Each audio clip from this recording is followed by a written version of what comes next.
Alright, so we're just looking at yesterday's lesson. We're just talking a little bit about that initial alignment, so just keep an eye on that initial setup at the bottom here.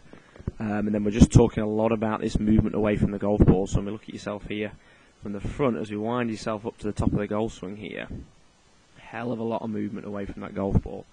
So the head moved a long way away from it, difficult to get your body and your top half moved a long way away from it, and then everything stayed back behind the golf ball.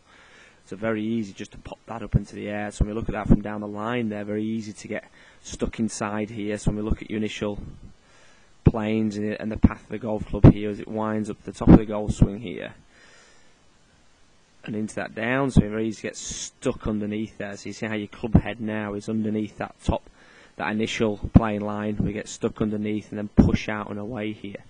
So you see the path of your club comes back down and hits the lower red line here, the lower red plane line, and then X's it higher than your elbow plane line there. So it's very much a plane that's moving out to the right there. So when you look at the movement through it, it's a very high exit through the top of the golf ball there. It's very difficult to get that working consistency. It's very easy to push it right or get that big hook out to the left there.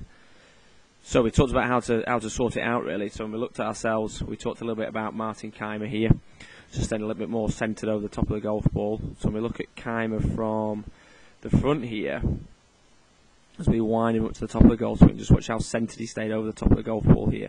So it doesn't move off it, head stays rock solid. You see how his left knee flex come forward. Okay, so we're focusing very much on this feeling here. So we can use that into the downswing and drive that into the downswing.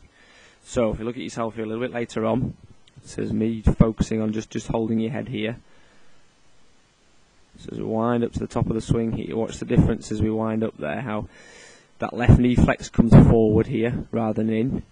Shoulder goes down, so we stay a lot more solid over the top of the golf ball. So it's a lot easier then to engage that lower half and drive in and get a stronger impact position to where you were to start with. Huge, huge difference. So look at that, we drive a little bit later on here. So the difference here was enormous. Okay, so we stayed very centred over the top of it. So as we wind up to the top of the golf swing here, it's very centred, just turn and rotate, which is a huge difference, a lot stronger with this left knee flex coming forward. Then we can gauge that lower half into the downswing and get that movement into it and that work into it. So really work on it, really be careful, focus on that initial foot position as well, try and turn that foot out a little bit in that initial setup. We look at somebody as old as Hogan here, it's how his feet have flayed out a little bit. Okay, and watch how that knee comes forward and he rotates on that axis and gets that working into the downswing.